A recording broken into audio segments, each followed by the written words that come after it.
Welcome to After the Show, your weekly movie podcast brought to you by A. Scully and Cidtalk. We're addicted to movies. Are you?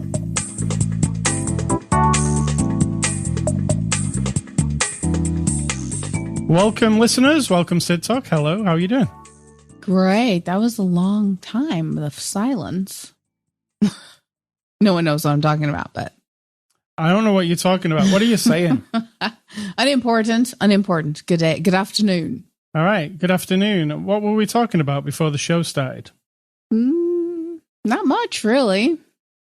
We're kind of in our own little worlds. Yeah. As you do. As you do. All right. So it's Saturday, June the 3rd. Welcome to June, everybody. Is it summertime? I don't know. I don't think technically. Technically not.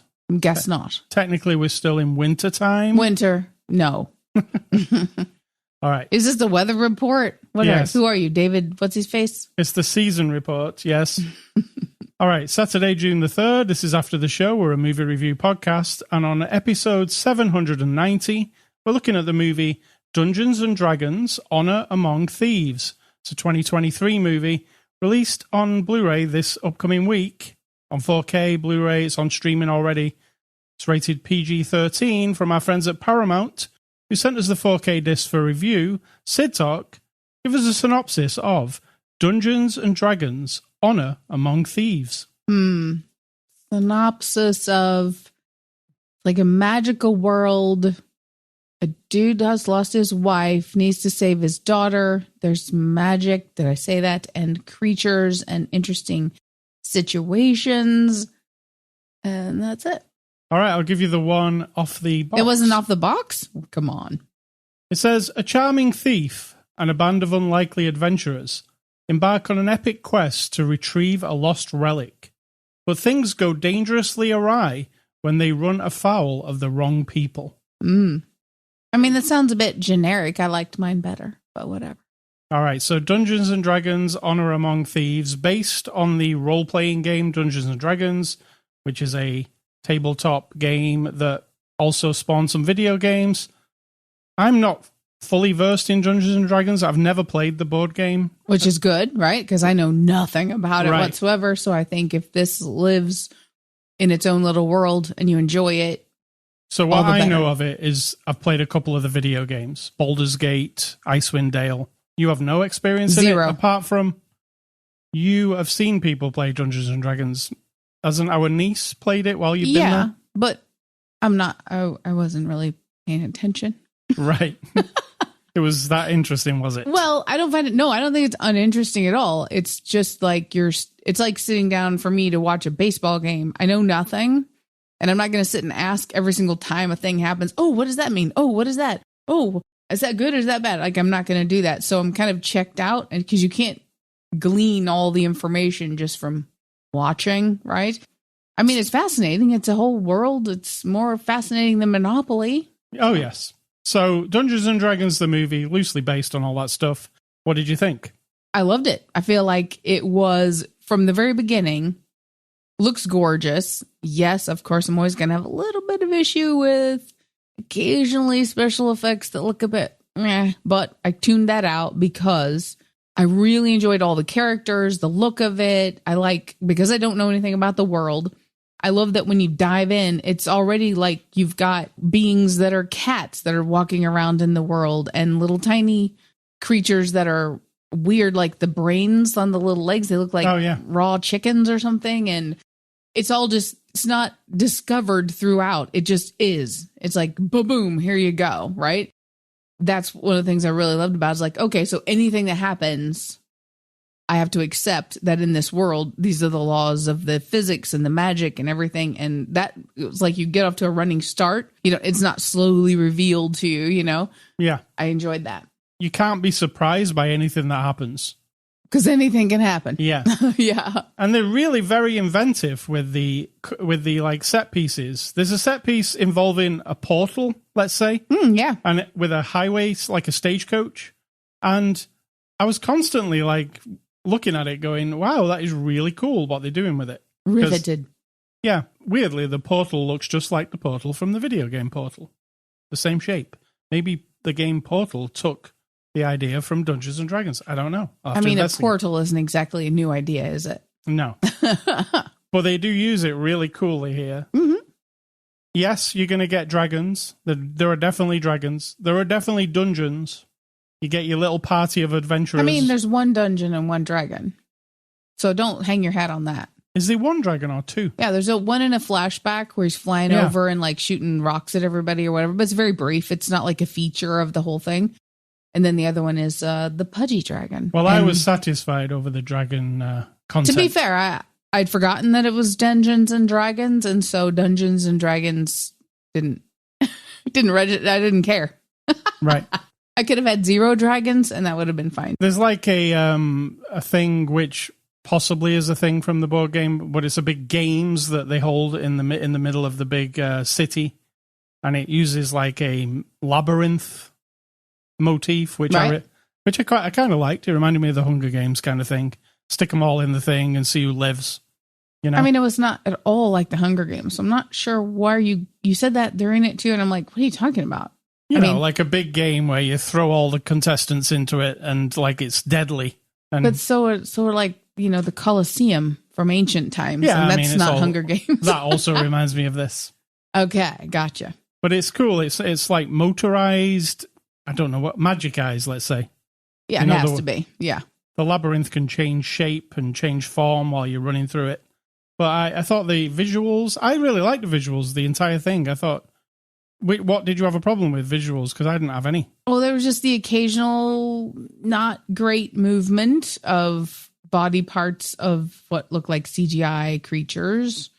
And, you know, I have a thing. If it looks a little bit ragdolly or like it's not connected to the world, so in the CGI, they're making like 3D frames and stuff, and like to have it grounded where the creature's actually standing on the ground in front of you. Sometimes it's a little like wonk, like cut paste looking just for a split second. So it's just me. I have, and then there were occasionally where you could tell it was green screen and it wasn't great with the cutout or the way that the rim around the person on the big set piece wherever they were. But again, I just sort of let it go. Didn't notice it. They do have a lot of real life locations. It does look expensive, the movie, when you're watching it. There's one of the things I noted. Mm-hmm. It goes all over the place. Visually, looks different everywhere. The city itself, I really liked. You might think Dungeons and Dragons Honor Amongst Thieves, it's like a serious thing. No, it's actually got a comedy tone to it. It does, but it's serious. I mean, we're talking about that's my one real complaint, other than the little glitchy CGI, which you kind of have to overlook these days. But the amount of effort the Dead Red Wizard has gone to infect a few more people with this zombie thing. Yeah. Because that's the thing. So there's this dead wizard guy who's like kind of using this live wizard lady as his puppet. She's working for this shyster who is Hugh Grant in this city, and they're trying to pull all these people together so they can put this red dust in their face and make them turn into zombies. Like, that's the actual plan. Yeah, the evil plan. Right. So it doesn't seem that broad. Her being there and just slowly doing evil magic to like destroy the kingdom sounds like a much better plan than to like infect one stadium full of people. I don't know. It just seemed a bit like underwhelming when you try to think of like powerful wizards who could, destroy the kingdom and all that. And then this is, again, when I'm talking about a big battle scene or a big set piece that's like the big reveal of Dahaha with the mustache swirling, whatever villain it is at the end. And then all of a sudden she's just floating above this Colosseum. Plus, 2 seconds before, the Colosseum's full of a bunch of people, and then they all drain out very quickly, and then none of her dust gets on anyone. So you weren't into the baddie much. Oh, I love the bad guy. I love the idea of the Red Wizard and how they want to like infuse. He's like disgusted with. He's kind of like what's his name? Agent Smith from the Matrix. Humans are like disgusting bugs to him, right? To this dead guy, living people, life is disgusting to him, and he wants to rid the world of it. So that's an interesting concept. He wants to turn everyone into zombies, but then so did the Ice King or whatever he was called from Game of Thrones, right? Yeah. Wanted to turn everybody into a zombie. So I like the idea, but then the execution seemed really small when, you could have, I don't know. I didn't write it, but that was my only, they're like, okay, so that's it? And then she got beat up and then that's the end of the threat? Yeah, I guess, it did fizzle out at the end there. I mean, I don't think it was fizzled. I wouldn't go that far, but it was sort of like, she's magic and you just beat her up. Well, they did use some techniques. Yeah, but literally just beat her up and drop some rocks on her. And then we all know that doesn't, Jason and Michael, they don't just go away. Because you throw them out a window or drop some rocks on their head or chop their head off, whatever. They're going to keep coming back. If you can do magic, you need to turn her inside out and then chop her up into a million pieces. I don't even think that'll do it. You have to dissolve them into nothingness. I'm talking about liquidation, like dumping the water on the Wicked Witch. You have to melt her down and make sure she's gone. They didn't do that. So the comedy's actually quite funny. There was a lot of funny lines in it. Yes, very good. I love the balance. A lot of it came from people wisecracking. Sometimes can become really boring after a bit, but they just did it right because it wasn't always funny, was it? There were moments where it was trying to be completely dramatic. Yeah, because we have a dude whose wife was killed by a red wizard, so it's just very sad, and then he's left to raise his daughter with this other woman that he meets. I love that storyline, by the way, that it's not romantic at all. It's just that he found this friend and she helped him raise her daughter. And there's no love interest there. It's literally just a woman who's a warrior lady and him who's what's he called? A minstrel, singing minstrel kind of a guy, right? Yeah. And then their daughter. So that's a different kind. It's not like a love story or anything. So I really like that part. So let's get on to the cast. Chris Pine is the hero of the piece. He plays Edgin. What did you think of him? I'm not sure if he's the hero. So I'm going to argue with you on that. I thought he was really fun. And I'm not always a huge Chris Pine fan, but the times he's kind of wacky and interesting like this and what did you call it? Into the Woods? Yeah, in fact, it's very much like the character from Into the Woods. It's the bizarre kind of full of himself, but not really. Bravado, but he's might be a bit broken, but he's also full of himself, yeah. True. But he does seem to do that well. There was a part in this movie where he was a decoy. Do you remember that? Yeah. Singing. That was so funny. Yeah, the decoy sequence, I'll call it. Oh, and I was going to say, one of each of these stories, so you've got the non-romantic relationship of two people raising their daughter.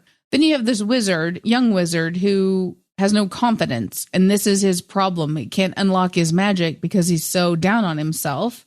And that's a real thing in life. Yeah, he thinks he can't do it. So. Yeah, and just inside of him really thinks he's not good enough, can't do it. And it's not done in a way that's ugh, I didn't like the character because you know me. I don't like sob stories and I don't like whiny-ass people. He wasn't. He was right on the edge of just right. You know what I mean? Yeah.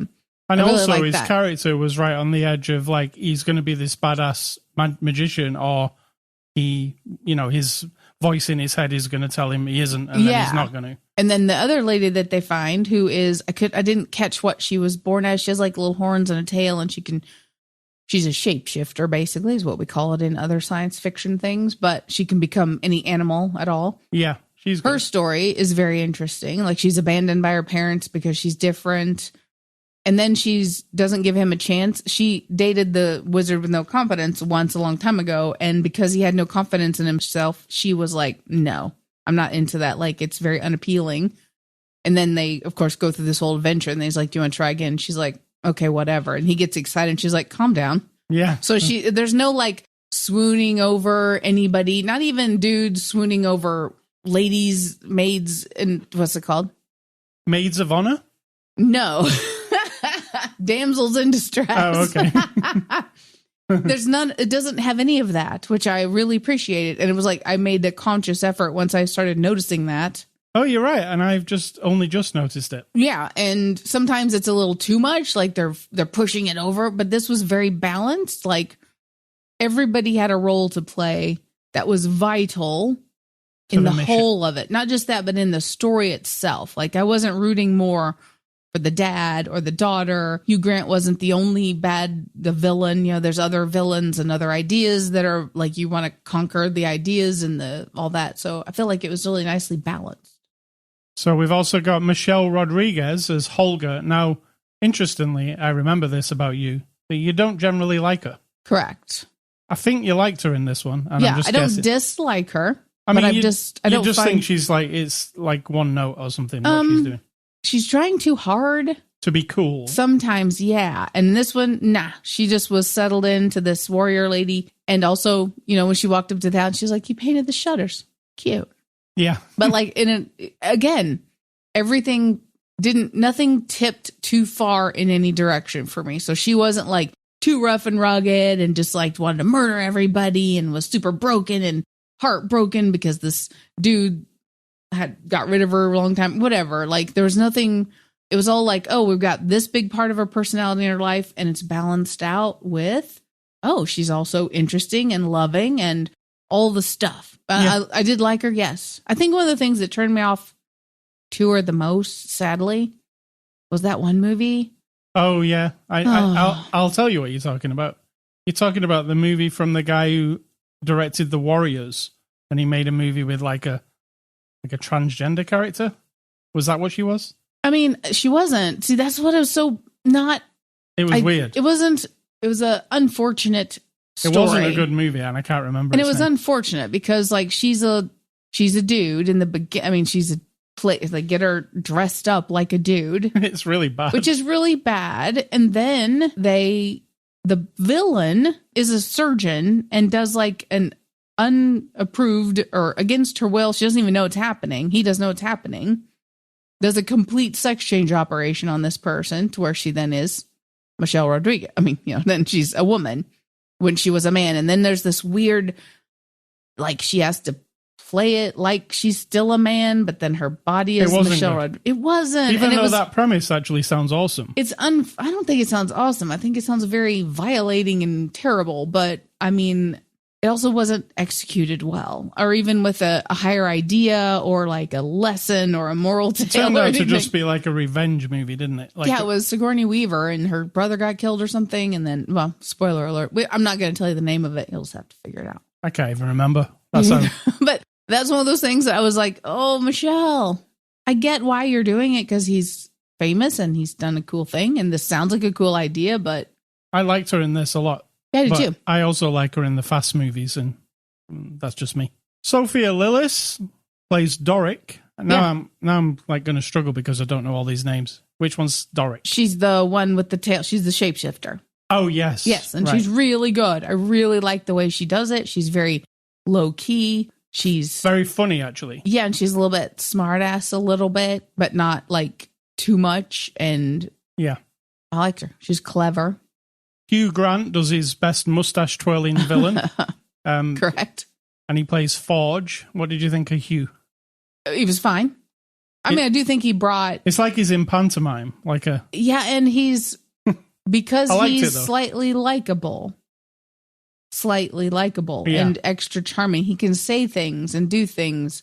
And you're a little bit like, oh, he's just saying it in such a way with that big smile. But he's actually a terrible villain. So... I did a fine job. He seemed to fit perfectly, yeah. Roger Jean Page plays Zank. He's the guy who's like the smooth guy. He's kind of like, what, Legolas or Aragorn from the Lord of the Rings, would you say? He's like this smooth... He seems perfect. Operators. Like, he literally seems like the perfect hero, but what this guy's problem is he's not very personable. Everything else is really cool, but... He's not very good to talk to, is what Chris Pine said. I disagree, though. I think he's fascinating because he's like the blue guy from Guardians of the Galaxy. Yeah. They don't overtly say that he doesn't understand puns or that he takes everything literally, but he does take everything literally. So when she says they're real sons of bitches, he's like, so we're blaming their mothers for their behavior. Exactly. And she's like, no, that's a phrase, you know, like... So I liked him a lot. He was like, my favorite part of him was where he's finished with the group and he's walking away down the beach. And Chris Pine says, look at him, so perfect, walking in a straight line. Oh, look, he's coming up to a rock. What's he going to do? And he just walks over the rock. He doesn't go around it or he just goes straight. Yeah. So funny. Yeah, so it's that kind of humor. And he was good. He held it just exactly right. I like that one. Justice Smith plays Simon. See, and he was really good. Oh, Simon, yeah. He was one of my favorite things in the whole movie. Simon's the wizard with the lack of confidence. Yeah. And Daisy Head plays Safina. She's the baddie. And the baddie has this awesome, dress that changes color depending on how she... Oh, I loved it. It says like a mood ring, but it's a dress. Yeah. How evil she is. It changes to purple and black and red. The whole thing just... I actually liked her, but she was, like you say, underutilized a bit. Dispensed with very easily. I would have liked to see more of her. And she was just mostly mad the whole time. Like, we don't really understand her or why she's this dead guy's puppet. We don't understand the link or anything like that. So I would like to have had that more. But I would say more about the Simon guy, who was the guy without the confidence. The way that he delivers the lines where he knows he's kind of insulting himself or he's taking on board like a criticism, but he kind of pauses and like, yeah, thanks for that. I mean, it's just right. And again, I don't normally like the smushy characters who need somebody to just say, toughen up, right? Yeah. But I thought he did it. I felt like he was always on the verge of cracking through. So I feel like he did an excellent job. Just not just the character's fun, but he was really good. Directed by John Francis Daly and Jonathan Goldstein, so it's like a duo. They directed the movie Game Night, which I really liked. Yeah, that was fun. It was very surprising because I didn't know it was going to go there. And they also directed the remake of Vacation, if you remember that. That wasn't so good. Correct. Yeah, but Game Night is actually really good. It's Jason Bateman. Yeah, I remember being very surprised by it. Maybe that's where the speech that Chris Pine gives when the guy says, you fail all the time. He's like, of course I fail. I just keep failing and failing because that's how you know when you're not failing. So maybe these directors make enough movies that aren't great till they're like, yeah, we know. We just got to keep going. Also, Game Night was about going around and playing games with each other, and this is based on a game. Oh, well, I mean, it was kind of, sort of, but... IMDb reviews, what are those?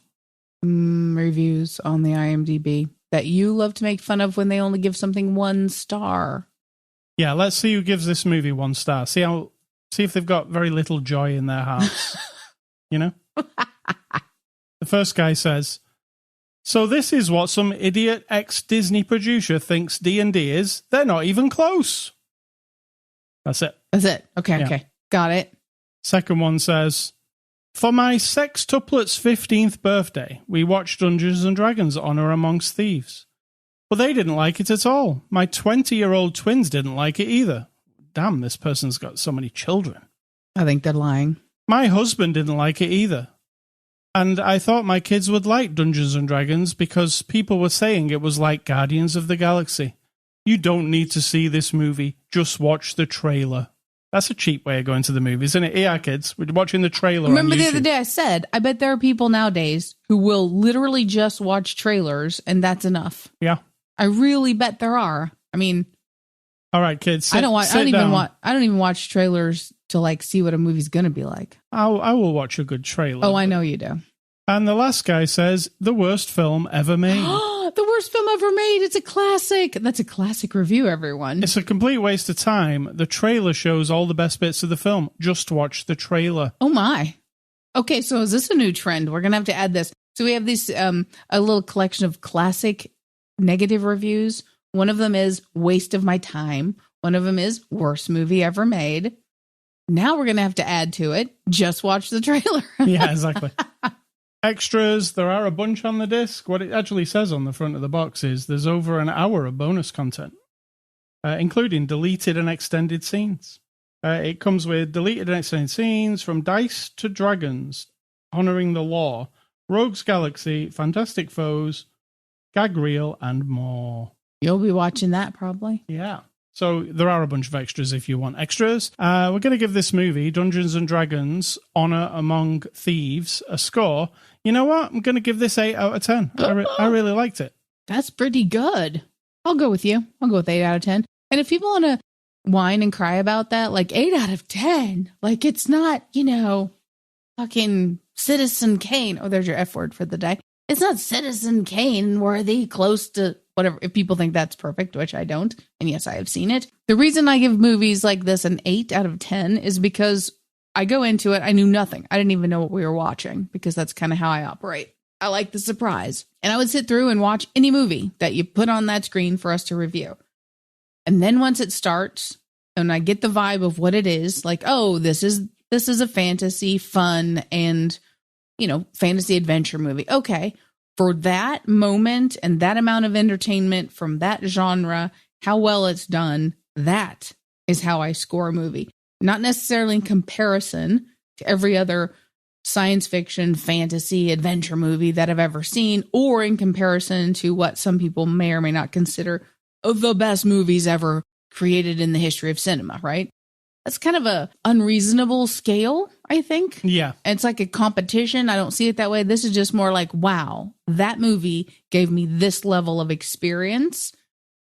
And that's why I give it the high score. If anyone cared, I'm just explaining to you because, Well, I laughed. I was thrilled in parts. I thought it was a visual spectacle. I couldn't believe how good it looked. Even just the scenes that are not special effects. We're just in a castle or something. I was like, this is a really good castle. Yeah, it's gorgeous. So yeah, it's something to look at. That should go on the box. It's a looker. Dungeons and Dragons, Honor Amongst Thieves. It's something to look at. Oh, here's something I especially loved about Michelle Rodriguez's character. Right? She loved potatoes. She did. I'm like, right on, girl. I was thinking of the lady who does the junior MasterChef, the young MasterChef. Yes. Who's the potato lady. Poppy, yeah. That she would like this movie because there's a potato character. So, well, no, it was not a potato character like from Doctor Who. No. No. She just loves potatoes. She covets her potatoes very, very, very much so. I'm with her on that one. So thank you to Paramount. Next week, we're looking at the movie Renfield, starring Nicolas Cage as Dracula. How about that? Like I said, it's either going to be like Dracula with think Nicolas so. Cage, or it's going to be like Dracula. So either one of those. It could, knowing Nicolas Cage, it could be both of those. True that. Yeah. I haven't seen him in a while, so I'm interested. Movie recommendations, I am going with Into the Woods. Now, I don't generally like musicals. Thinking back, this musical has Chris Pine in it. Mm-hmm. And I think it's one of my favorite Chris Pine things. It was just so funny. So Into the Woods. It was really fun. Yeah. And my other one, thinking of Michelle Rodriguez, and I was like, I want to recommend one of the Fast movies. Which one do I like the best? I had to think hard. And it's the fifth one that I like the best. The one with the where they pull the safe behind the car. Boy, you really did think about it. I do really like that one. So Fast Five and Into the Woods.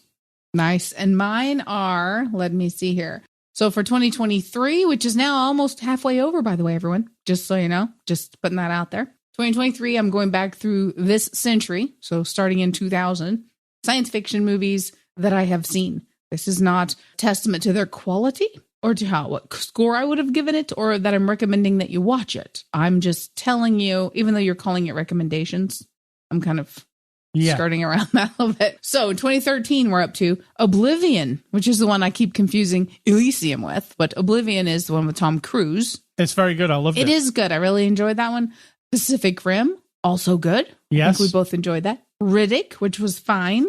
Riddick's just Riddick. The second movie, yeah. Right. Now, we both loved the first movie, Pitch Black, yeah. Which is unexpected. I had no clue what it was. Absolutely loved it. I had the same watching experience as Dusk Till Dawn, where I didn't know what the hell was going on, and then it all just hits the fan, like as we know. And I'm like, what? Yeah, it's really good. Know.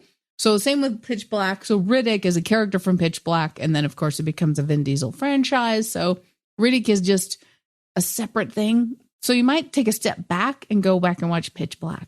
But hey. And then The Host, which isn't the Korean one that we know of with the big creature. This is The Host, and I had to look up. I know which one this is, I think. Yes, the alien thing, and they take over the human bodies, and they're trying to like infiltrate humanity. So there's that. And then, guess what? The game, The Last of Us. Not the TV show?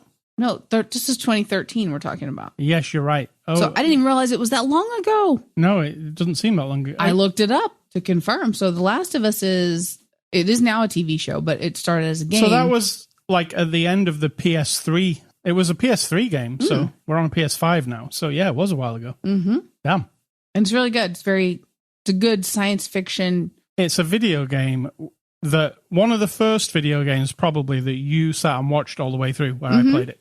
And you were like, wow, that was just like watching a movie. Yeah, I enjoyed it. Hey, Scully stuff this week. I've been playing some older games. These are games from the PS2 era. So I've been playing a game called Stuntman. Have you heard of this one? No. Do you remember this one? I probably played it back in the day and I've been playing it again. So it's Stuntman. You are a stuntman. You drive. Okay. And each level is you making a different movie. So you're starting with, you're making a kind of a Guy Ritchie movie where there's a car chase involved. So it's you driving the car. The director is in your ear telling you what he wants. So you're driving. He'll say, okay, I want you to go down the alley. I want you to knock the door off that car. I want you to jump the ramp. So you have to, he sets up all the things in your ear, what you have to do. You have to execute them all. And then if you do it perfectly, you get to watch your run of it in a trailer that they cut, like a trailer for the movie, but with your actual gameplay interspersed into it. It's a really cool idea. Starts off with a Guy Ritchie movie, moves on to like an Indiana Jones movie, a space movie later on where you're in a space buggy, and ends with like a James Bond movie called Never Kill Me Again. So it's like making fun of like the movie business, but also, you're a stuntman who you have to execute everything perfectly, or he yells cut and you have to start again, if it's not right, the take. So that's what Stuntman is. It's a cool driving game that nothing's ever been done quite like it again. It was just a one-off thing that happened. There was a sequel, which wasn't quite the same. But it's from the PS2 era. It's called Stuntman. I recommend it. Cidtalk, what's for dinner? Just to go back to that point, if no one's ever made another one like it, what does that tell you? Tells you that it was so unique, it probably nobody cared. Nobody bought it. I'm taking a page out of the Dragon's Den / Shark Tank experiences where when someone comes with a great product and they've been trying to sell it for 10 years and they've sold like 7, and then the sharks say, well, doesn't that tell you that nobody wants it? It's one of those niche things that I kind of really latched onto at the time. And I thought, I wonder if that's still any good. I tried it this week. And yeah, it's still good.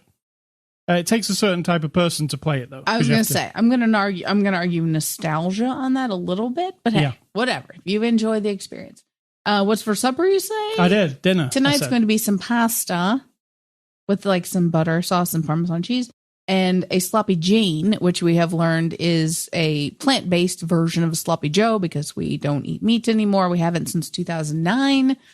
That's not a judgment. So you say the plant-based versions are female. Why is that? I don't know. Sloppy Joe, sloppy Jane. Why is the other one a male? I don't know. So they call it, at least when we've had meal boxes, and they've had what is like a sloppy Joe. Yeah. Maybe people don't know what that is.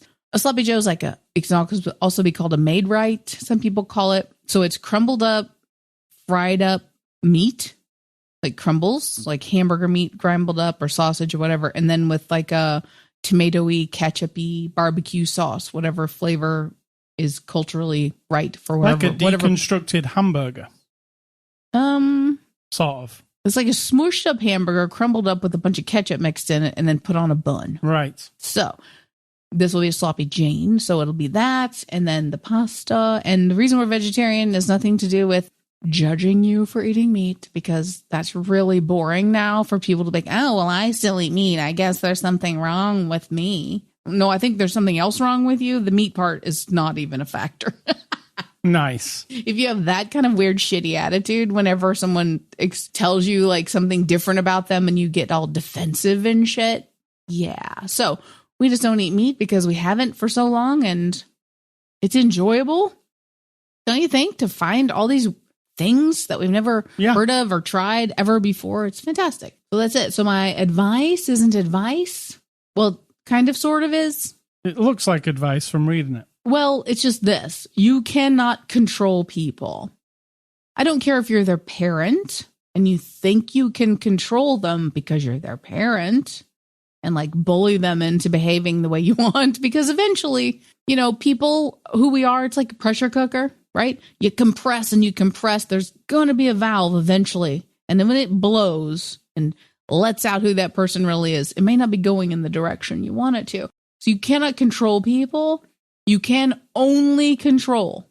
Now, if you're a manipulator or you're one of those snotty, hateful, passive aggressive people who like says one thing to get somebody to do a thing for you because you're so empty and needy inside that you have to manipulate them, then, you know, you may think you're controlling people, but you're not really, because inside of their mind, they're not with you. But all you can do is set, create, and control your own expectations of people, situations, behaviors, and whatever happens, like good or bad things that happen in life. And you can control, you actually can, your reactions.